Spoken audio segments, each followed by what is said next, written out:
दोस्तों, हम जो दुरूद इब्राहिम हर रोज़ पढ़ते हैं, क्या हम इसकी असल फजीलत जानते हैं? दुरूद इब्राहिमी वो दुआ है जो नबी करीम सल्लल्लाहु अलैहि वसल्लम ने खुद सिखाई। इसमें हम नबी करीम सल्लल्लाहु अलैहि वसल्लम और हज़रत इब्राहिम अलैहिस्सलाम और उन अलैहिस्सलाम की आल पर रहमत की दुआ करते हैं।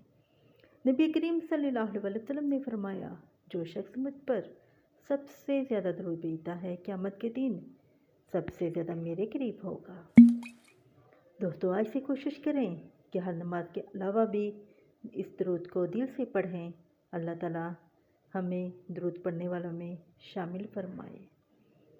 मुकम्मल वीडियो चैनल पर मौजूद है, वहाँ पर वॉच करें।